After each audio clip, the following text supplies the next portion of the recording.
incredible, and everyone is standing around clapping for you. Sounds like a great day, honestly. Yeah. But then you sit down, you put the key in the ignition, and you turn it, and nothing happens. Oh, no. Yeah. You pop the hood, and you realize the engine has just been completely removed. Whoa. Sure, you get to sit in the driver's seat, but you aren't actually going anywhere. It's a really striking image, and honestly, a pretty ruthless way to describe one of the most celebrated pieces of legislation in recent history. Right. But that is precisely the argument we're looking at today. Welcome to this deep dive. Glad to be here. Today, we are, putting on our policy analyst hats. And our mission is to unpack a highly provocative, deeply critical text written in April 2026 by Professor Sudesh Kumar. And the target of his critique is pretty huge. It is. It's the Nari Shakti Vandan Adhiniyam. And for those of you who might not be familiar with the official name, this is India's landmark women's reservation bill. Right. The one designed to reserve 33% of all seats in the Lok Sabha. Exactly. The lower house of India's parliament, plus the state legislative assemblies, exclusively for women.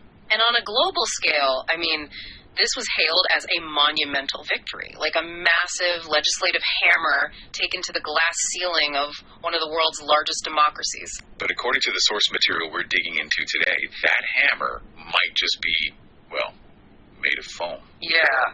Professor Kumar argues that this bill, for all its grand titles, might ultimately deliver, and this is a direct quote from his work, reserved women in fancy packaging. That's quite a phrase. But before we go any further, I think we really need to set some clear boundaries for you, the listener. Absolutely. Because the text we are dissecting today contains incredibly strong, politically charged opinions. It takes a sledgehammer to India's entire historical approach to social justice and reservation systems. Totally. And to be crystal clear, our mission today is not to endorse Professor Kumar's views. Right. Nor are we here to condemn them.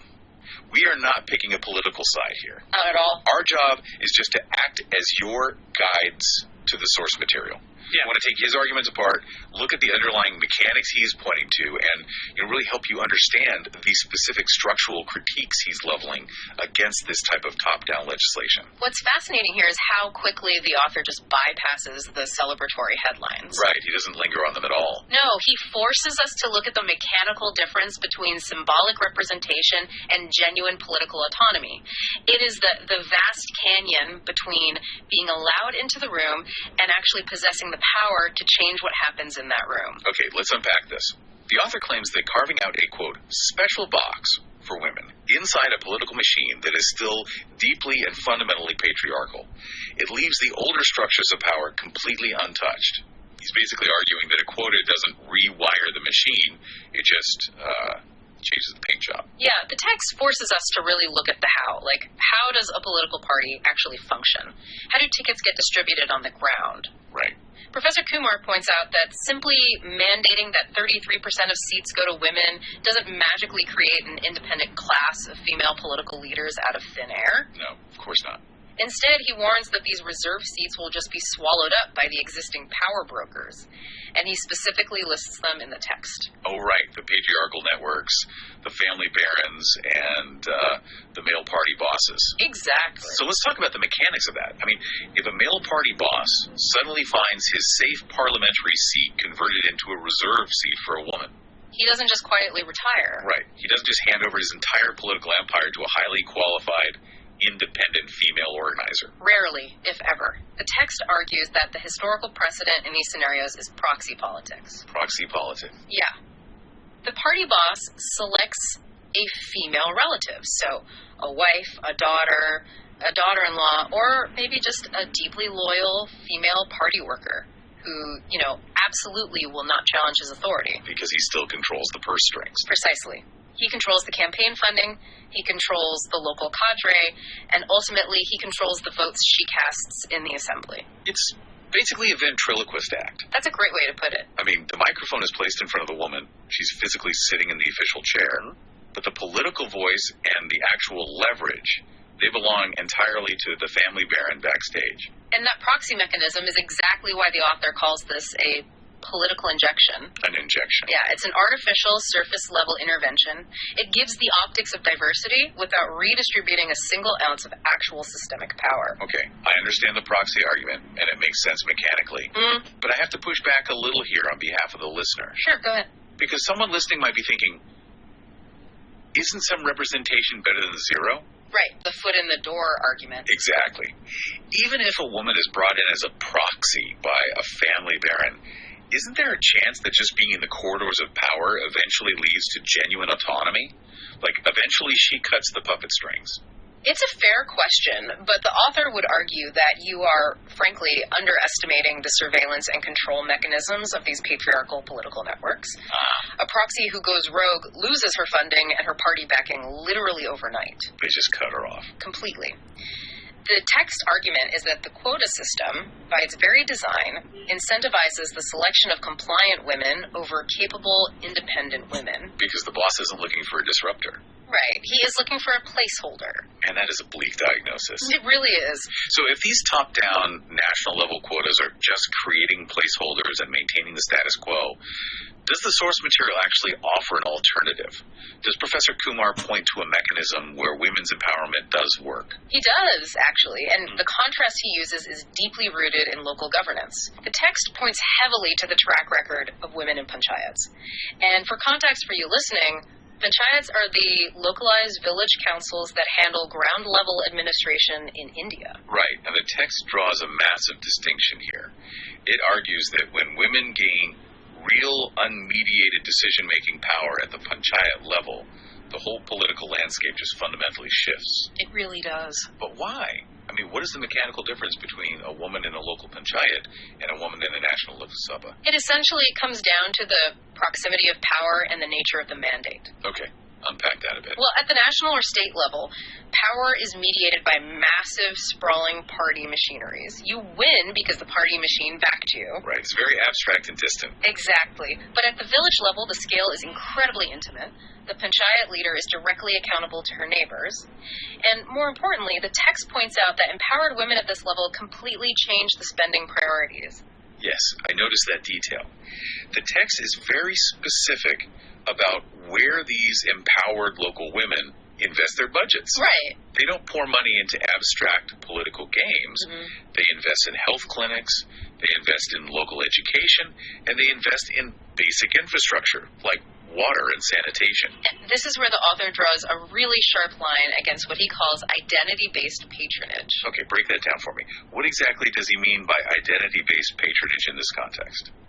So top-down political machines often survive by handing out favors or patronage to specific identity groups just to secure their votes. Like a transactional thing. Completely transactional. It's like, we give your specific caste or your specific group a quota, and you give us your vote block. Wow. But at the panchayat level, when independent women actually hold the purse strings, the text argues they move away from this transactional patronage. Instead, they build universal infrastructure. Because a road or a functioning health clinic doesn't just benefit one voting block. Exactly. It builds a universal foundation for the entire community. So the author is proposing that true empowerment, like true Nari Shakti, requires abandoning the concept of the special protected box. That's his core thesis. He argues that you cannot empower someone by labeling them as inherently needing a crutch. Wow. Yeah. He argues for redesigning the machine so that women enter on equal terms without what the text explicitly calls labels or asterisks. He really believes capability-based empowerment backed by universal rights is vastly superior. And he lists those universal rights in the text, right? Like access to credit, access to digital platforms, and fair entry into public service careers.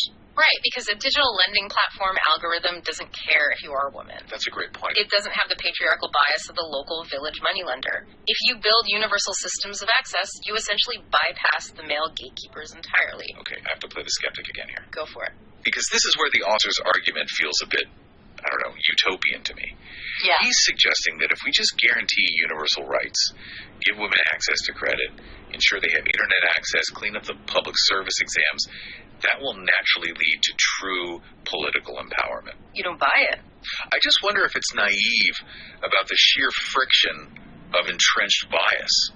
Like, are universal rights truly enough to overcome centuries of deeply baked-in patriarchy. It's a huge question. Right, because if the boys' club still fundamentally controls the social capital and the institutional access points, I mean, don't you sometimes need the blunt force intervention of a quota just to blow the doors off the hinges?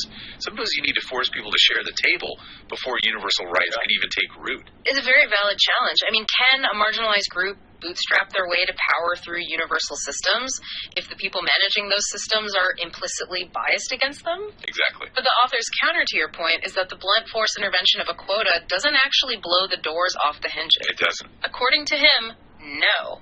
It just allows the boys' club to issue a few temporary guest passes while keeping the structural hinges totally intact. A guest pass, meaning you're only in the room because we allowed it, and we can revoke your influence at any time. Precisely. The quota allows the dominant group to manage the inclusion on their own terms.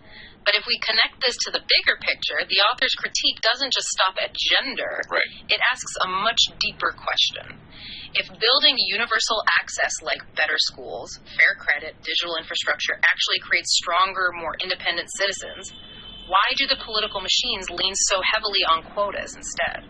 Here's where it gets really interesting, because Professor Kumar takes the specific critique of the Women's Reservation Bill and just turns it into a diagnostic tool for the entire political framework of India. He really zooms out. He does. He applies it to the entire history of the reservation system. The source material lays out a very deliberate chronological evolution of how reservations have been utilized.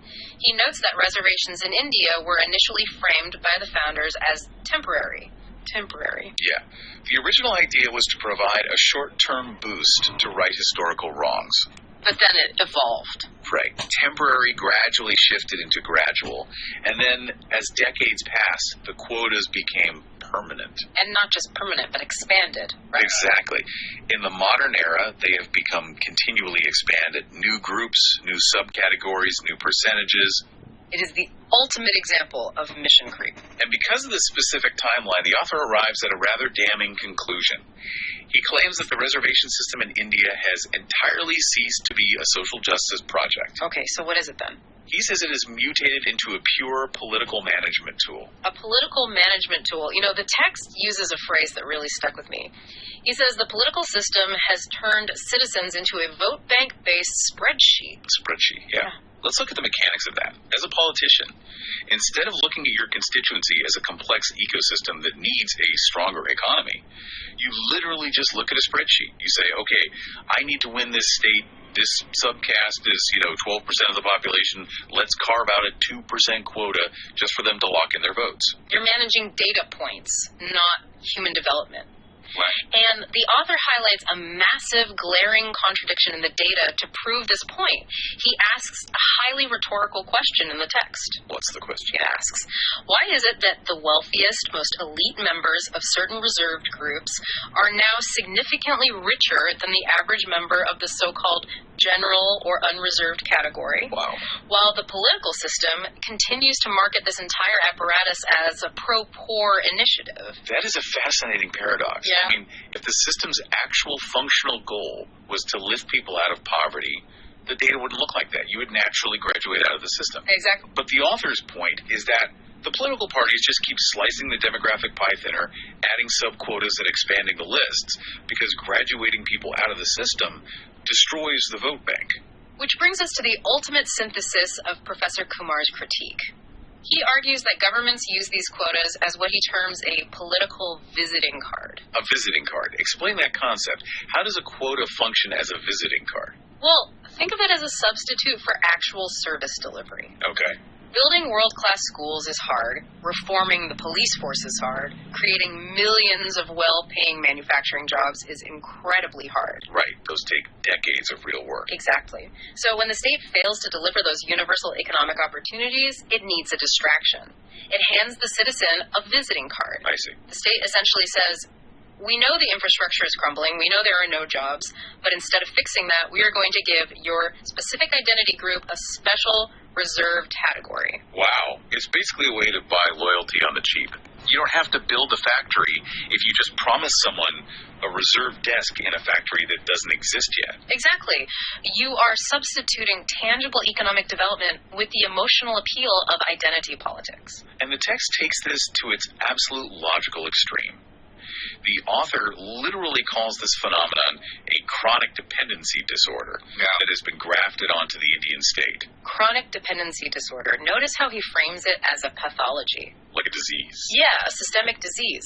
The state makes the citizen dependent on the quota label rather than making the citizen independent through education and economic opportunity.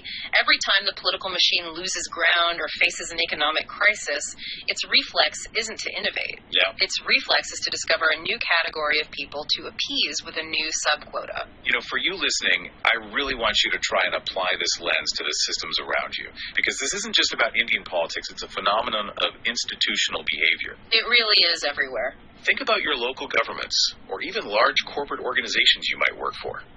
When the core product is failing, or the core infrastructure is decaying, how often do you see leadership roll out a highly publicized initiative? Oh, all the time. Right, a new diversity committee, a special label task force, some new designation. Just to show they are doing something. Exactly. Yeah. And how often are those shiny new labels handed out specifically to distract from the fact that the actual underlying foundation of the institution is crumbling? What the author is pointing out is a pretty universal tactic of power. That is the crucial takeaway from this very specific, very sharp critique.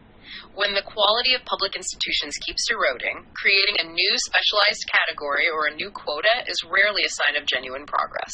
Right. According to the text, it is almost always a sign of deflection. It's the state managing its own failure. And we have covered a massive amount of ground today. We really have. And we've navigated some incredibly turbulent policy waters. We started by looking at the deep tensions surrounding the Nari Shakti Vandan Adhiniyam.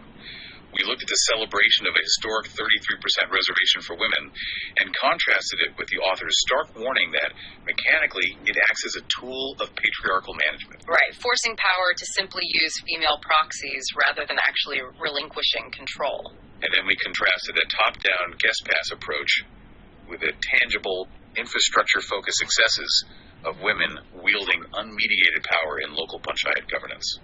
Which showed how universal rights and uncategorized capability might bypass the male gatekeepers in ways that blunt force quotas just cannot.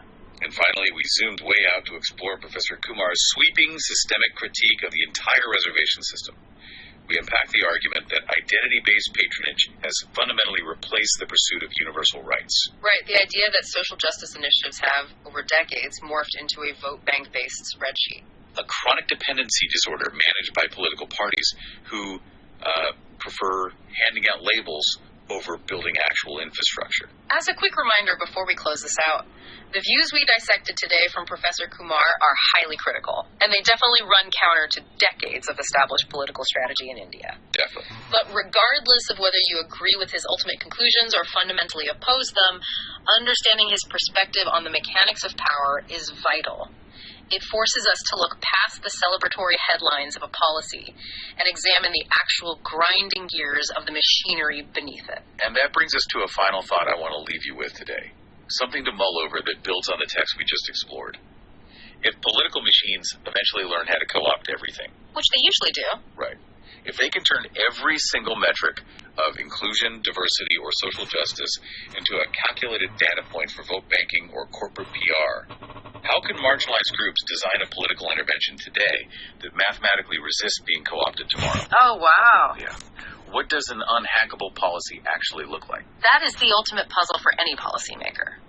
How do you design a system that the powerful can't immediately figure out how to exploit? It really is the question of the decade. So, the next time you see a shiny new policy being universally celebrated, remember the sports car with no engine. Yeah, Papa Hood. Exactly. Ask yourself, is this genuinely redesigning the machine, or is it just the same old power dynamics wrapped up in fancy packaging? Thank you so much for joining us on this deep dive. Keep questioning the labels, keep examining the infrastructure, and we will catch you next time. It was incredible, and everyone is standing around clapping for you. Sounds like a great day, honestly. Yeah. But then you sit down, you put the key in the ignition, and you turn it, and nothing happens. Oh, no. Yeah.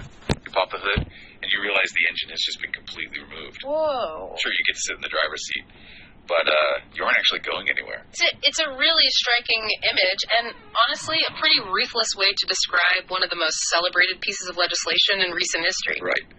But that is precisely the argument we're looking at today. welcome to this deep dive. Glad to be here. Today, we are, putting on our policy analyst hats. And our mission is to unpack a highly provocative, deeply critical text